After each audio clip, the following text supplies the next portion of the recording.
hello and welcome back to the Reapers. So now we've got the guys here and we're going to do a short review about the Viggen module in DCS. Kind of similar to how we did the Harrier one. I mean, this is by no means the definitive review, it's just us talking and getting a rough impression. But yes, F-16, yes, I see as well. I completely missed that, but yes, you're right. But anyway, let's carry on with the Viggen review. So let's try and get some subsections going. We're going to do it in an orderly fashion, just sticking within the categories so we can give it a cool score at the end. So Viggen, let's talk about its CAS. What can it do CAS well? What does it do CAS not very well? Start throwing some ideas in the pan. Well, the Viggen's sort of party piece is the fact that it can just go deep into enemy territory, regardless of how many SAM systems or AAA or whatever you've got. It can get in there, drop 2 tons of bombs, and get out fairly easily. Annoyingly, we found that out the other day, didn't we? Because we literally couldn't kill them. We had to GCI guys onto them to interdict them because they're so fast. Otherwise, by the time we've seen them in our radar and when approaching them, their bombs were out and they're on their way back, and they can go just as fast as a mainstream fighter. So, you got to remember as well that mission is you knew we were coming. Whereas in a grander strategic sense, you're not going to know when they're going to strike. It could be any point in several days. So you're not going to have aircraft permanently in the air. So we can get in there and out before you've even been able to scramble. So that's what it's something about Viggen is it's not meant to be a CAS aircraft. It's not supposed to loiter around and wait for the ground guys to call in and back. It's a strike aircraft instead. Yeah, it's single time on target. You don't circle strike, back around. One shot, that's it. Okay. It's go ahead. It's get in. It's get in, get out before anybody knows that you were there. Exactly. What about Shifty and Trash? Anything on the CAS? Well, it's an air interdictor. I can agree with that. You have to know the positions very well, and you have to have the radar mapping, so you can find the target if it's moving. And it's pretty hard to hit, because as soon as you leave the low-level environment, you expose yourself. And that could be critical if the target just moved. Yes. I agree with all points so far. It's not a close support aircraft. I don't know. If it has air superiority, it can be pretty damn effective. For example, the precision bombing mode, you can take out an entire convoy in one go with that. Yeah, you can. It does have the Maverick, so it does have the ability to do CAS with their. Yeah, the Mavericks they're very effective, but nothing compared to something like the A-10 or the Harrier can do. Why? I think so. We need to separate. So obviously they're the same missile, but the A-10 and the Harrier, they have a nice little screen where you've got a pretty high resolution picture, whereas on the Viggen you've got a tiny collimator sight. It's like looking through a sort of periscope at your target. It's a very low resolution image. So I found the most effective way of hitting anything is to overfly your target, acquire it visually, find a reference point, and then just point the HUD at it and just bore sight the Maverick. Right. Okay. Something about CAS is we need to keep in mind that while the Viggen does have Mavericks, it's not a CAS aircraft. The Maverick's a bit of an afterthought. It's when we can also equip you. They'll receive orders from the ground and execute them perfectly. It's not equipped for it, and because it's a high-speed aircraft and it burns fuel fairly fast, if you want to stay mobile, you can't loiter either. It's pretty damn efficient, because remember, it's got an airliner engine in it. It's got a big turbofan engine, so fuel's not the issue. Yeah, if you don't put the afterburner on, that thing can stay up for ages. Yeah, but you got to remember that it was designed for a single pass attack. You go in, you hit, you get out. You don't come back and re-attack. But keep in mind it was designed to run in against a coordinated air defense, low level. To stay out of the STEM range. It can do CAS like any other thing. If you have air superiority, you loiter, and the dive mode is pretty precise. Right, but I think it is to loiter. So it is designed for one specific purpose. So it is very, very good at that. But that doesn't mean that it's terrible at all the other CAS stuff. It's just not as good as other aircraft that are specialised for that purpose. Anyone want to do 30 seconds anti-ship? It can blow ships up from 75 kilometers away. I've noticed that if I put a clump of ships together, it can't tell which ship you want to shoot, so it just goes for the first one it sees. Can.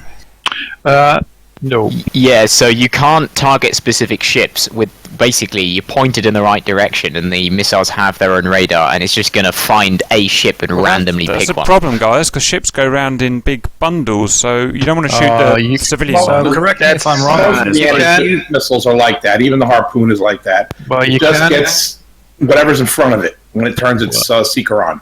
Well, You can equip your anti-ship missiles to target groups, and in a group environment, it's going to pick one from the left and one from the right if you program it right. Well, I'm I'm a bad guy, and I've got my warships.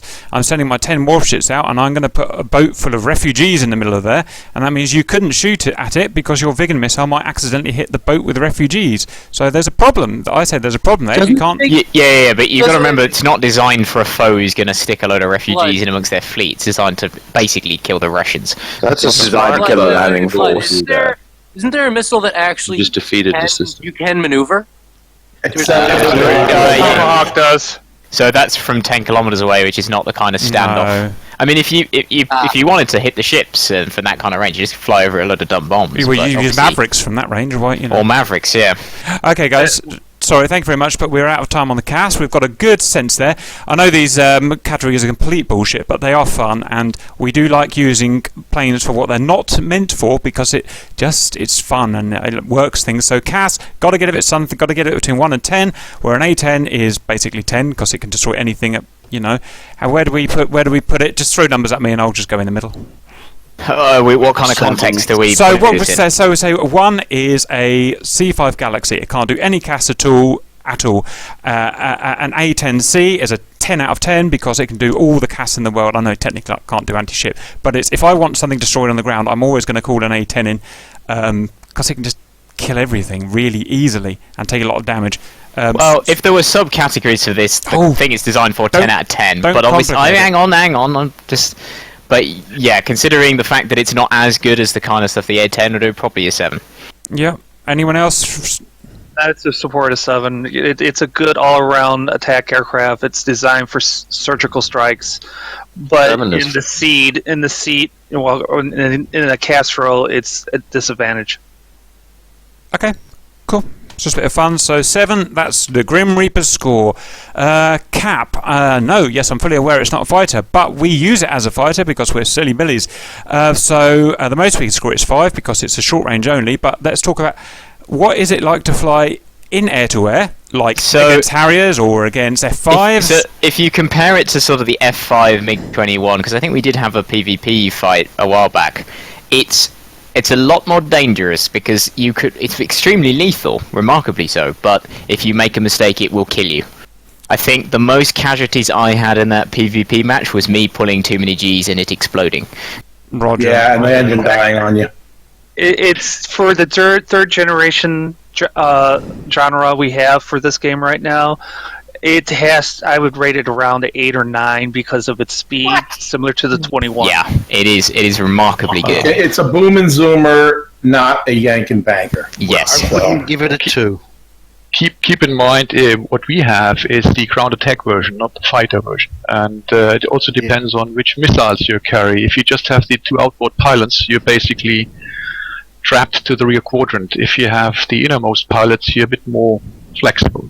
Right, and are you carrying countermeasures or not? Because they're not built in. Are you carrying? Yeah, no, you take 2 74s, 2 24s, and 2 countermeasure pods, and a jammer if somebody's got a radar guided. And do you have the gun or not? And no, you don't. Why would you bring a gun? What are the missiles like then compared to say an M9 P5? The outer pylons you get to 5. You get basically to fire guided flares at the enemy, and the 74s are they're pretty reasonable. Okay, considering the era it's in. Okay, I don't think there's one's rear aspect only. The other version is all aspects, so you get 2 all aspects and 2 rear aspects only.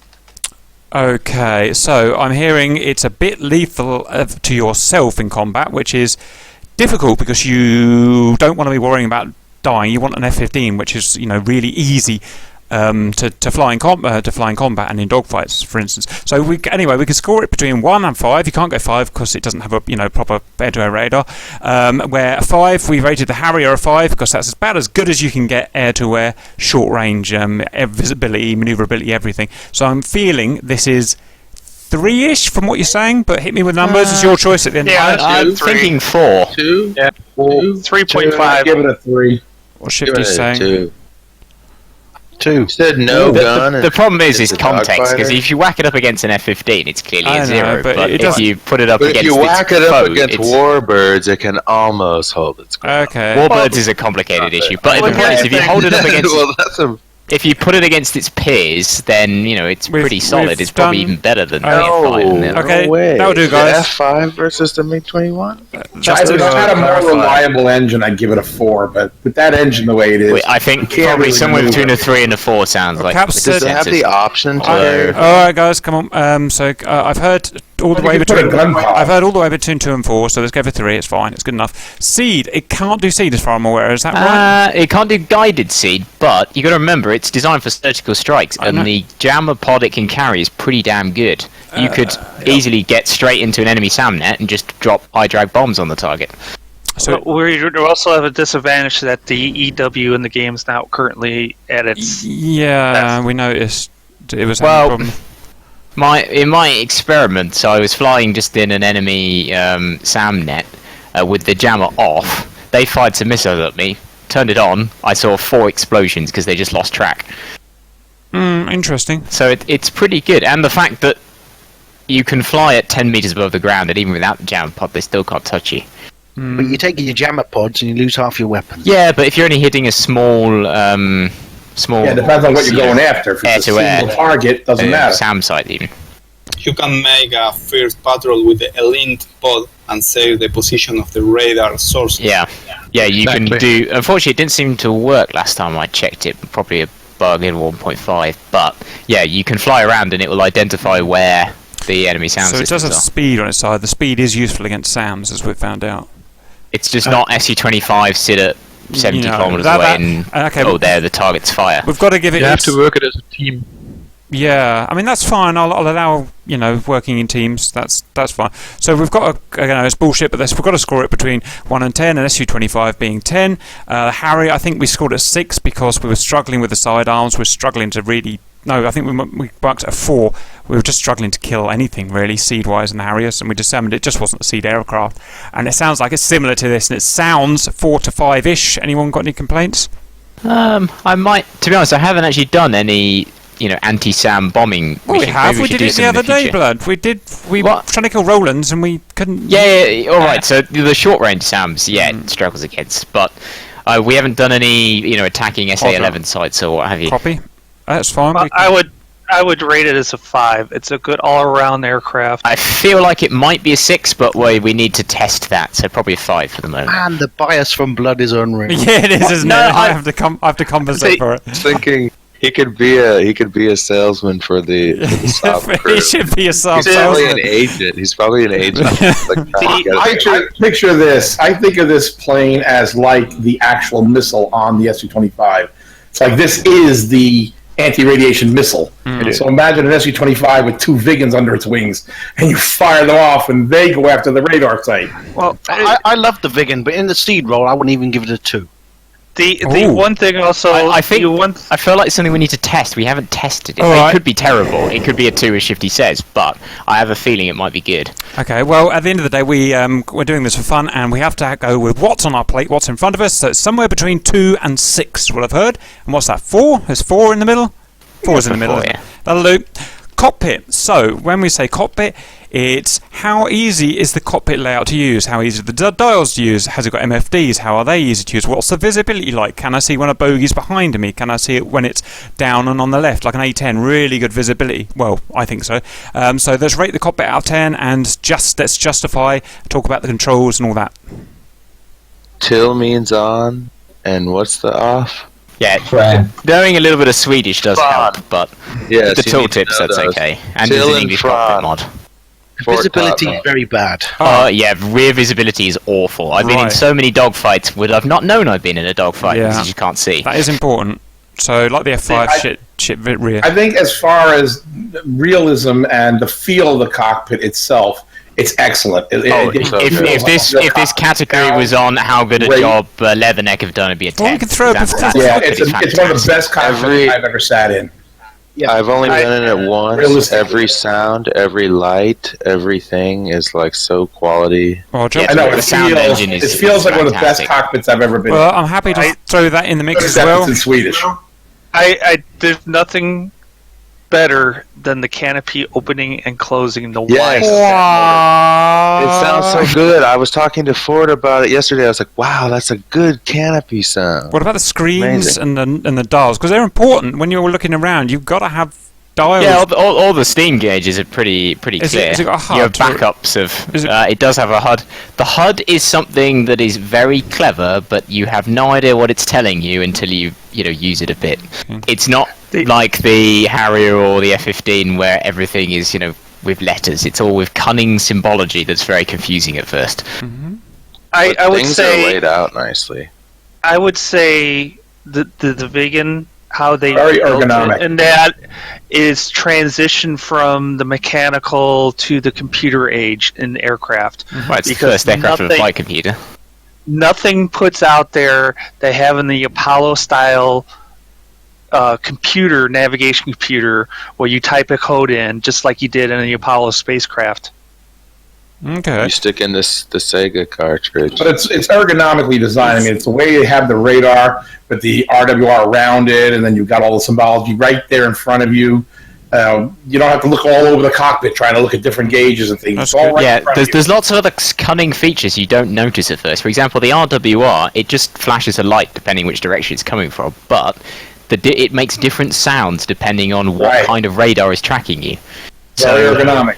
It obviously takes a while to learn what those sounds are, but once you know it, you instantly can just hear and go, oh, that's a ground radar.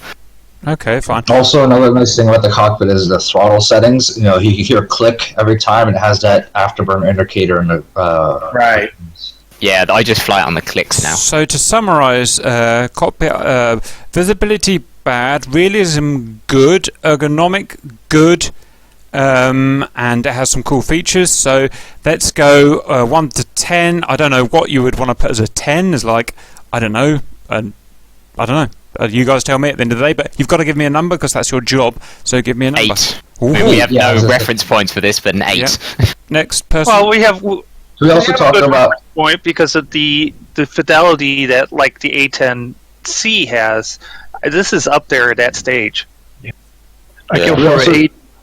Can we also talk about how the Viggen has a really, really great sea level speed? Like it goes really fast at sea coming level. to that. That's Coming not- to yeah, that. we'll get to Coming to that. Okay. So regards to cockpit, Shifty. Shifty seems to be my guy, my on the feet on the ground kind of guy. What do you think, cockpit? I'll agree with Blood here. It's a good cockpit. Okay, right, that's fine. I'm not going to argue. Next is general flight. Now, this has got several things, so I'm just going to write them down. Survivability. If it's got shot, has it got 2 engines? Blah blah blah blah blah. How tough is it? Next is gas mileage. Next is range. So you can see the things we're looking at. Formation flying. These are important things to the Reapers. So survivability. I'm guessing it's shit. I don't really know.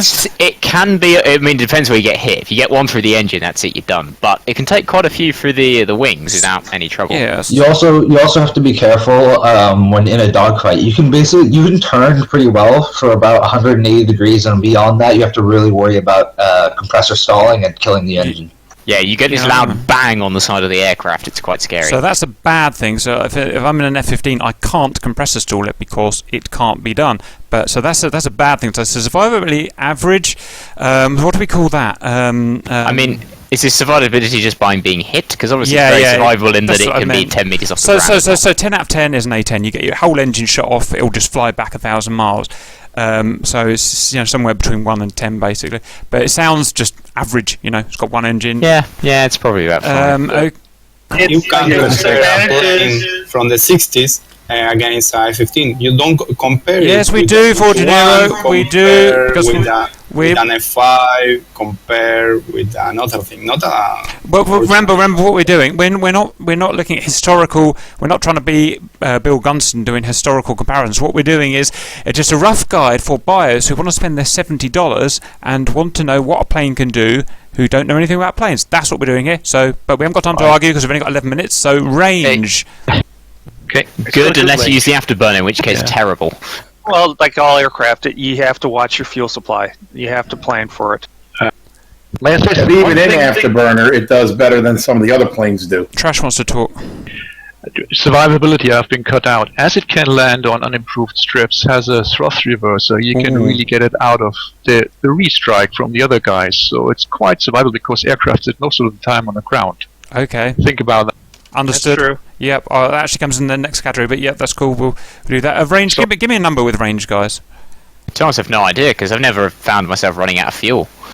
7 because it can't air refuel. Yeah. Yeah.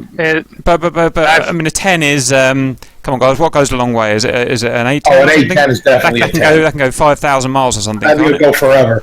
So 810. Probably a 6. I thought that. I thought you were 7. I give it a 6 also for the Viggen. Okay, range 6. That's fine.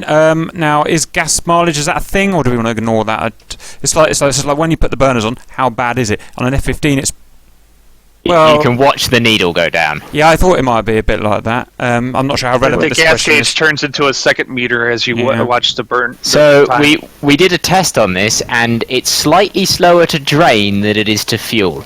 Right. Okay, that's interesting. So if you stick it on the ground at 20% fuel, and you have a guy up in the air at 80% fuel, and you go at the same time from 20 to 80 and 80 to 20, the guy on the ground wins by about 30 seconds. Nice.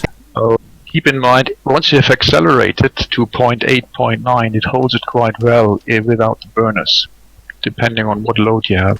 Yeah, you're at stage 1 afterburner, you go for ages with even hydro bombs and Mach 0.9.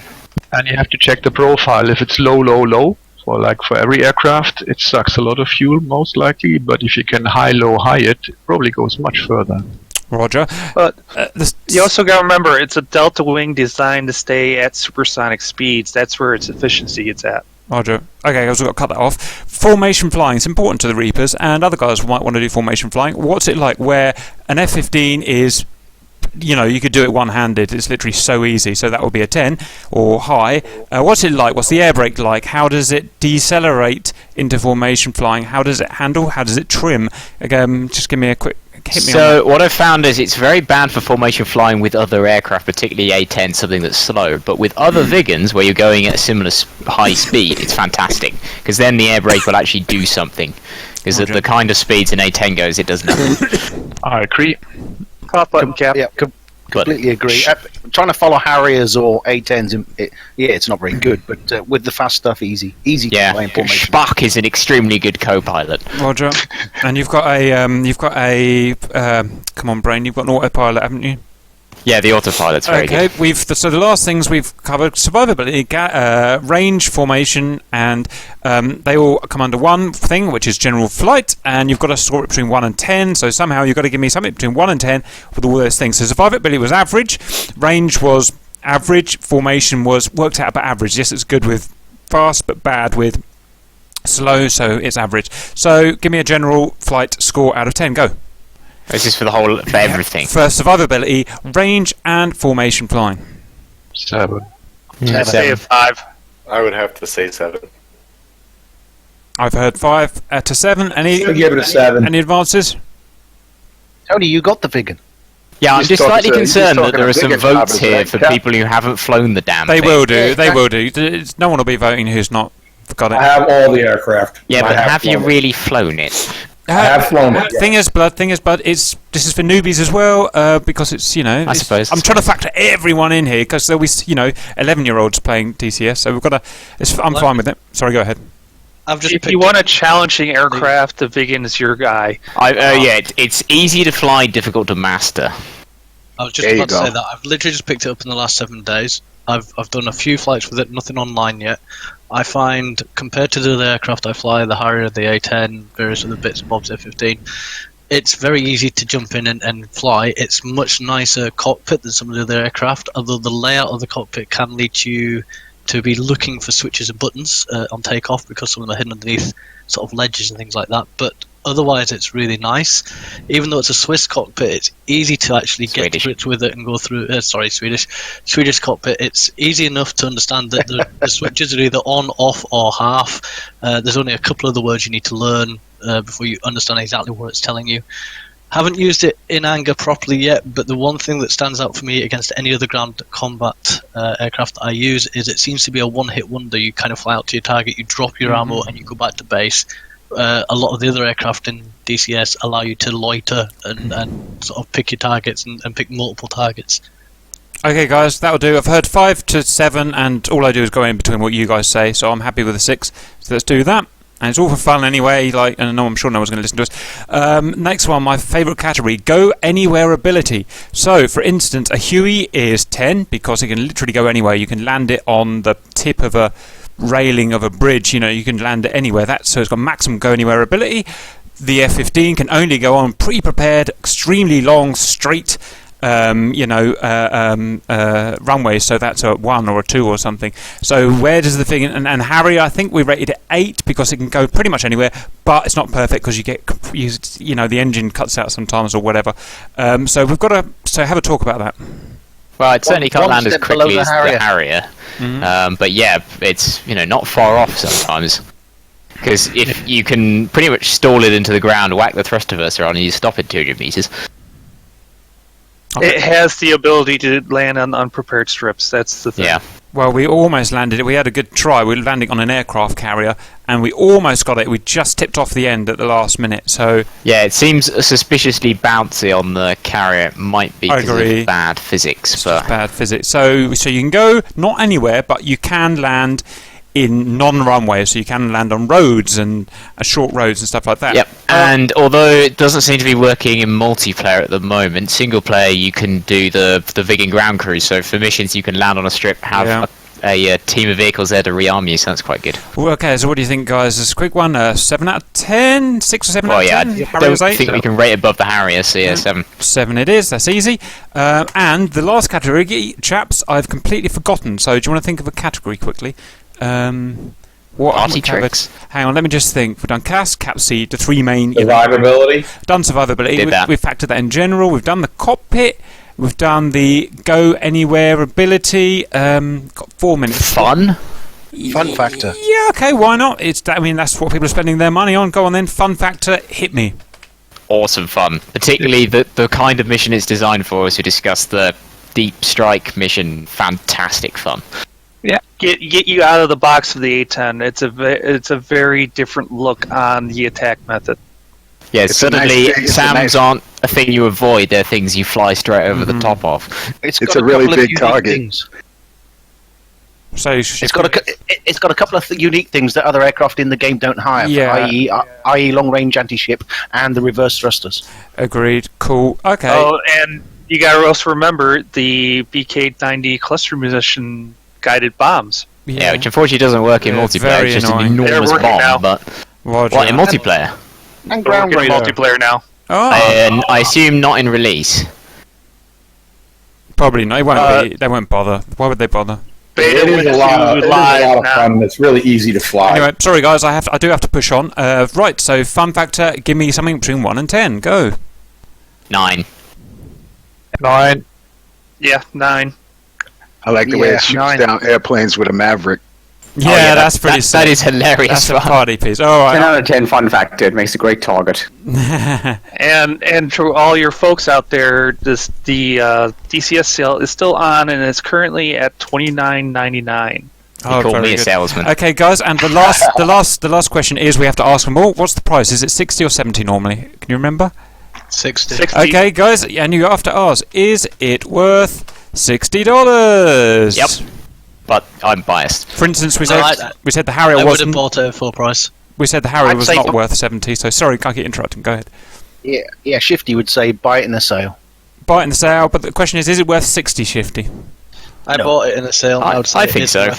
But I do fly it all the time. Yep.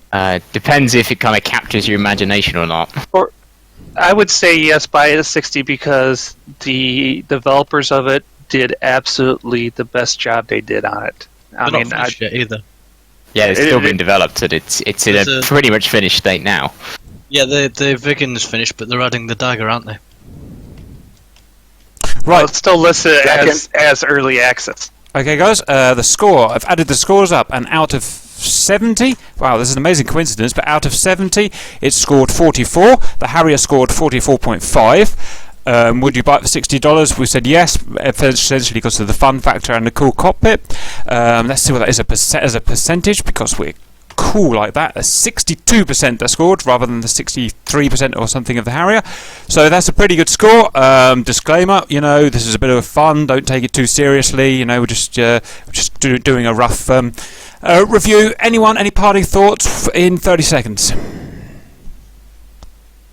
I think just that fact it's very easy to fly and pick up, drop some bombs, but it still takes a very long time to master all of its systems. A great product by a great development group. Looking forward to more stuff from them. Yeah, agreed. Onto that. Give me my. Yeah, I would say if I didn't already have the A10, I would exclusively fly the Viggen. Nice, good. Take that back. All right, we've heard some good things, guys. If I didn't have the A10. I've heard some good things, guys. Thanks very much. We've got to go fly a mission now, so we'll see you later, but we hope you find it helpful, and goodbye.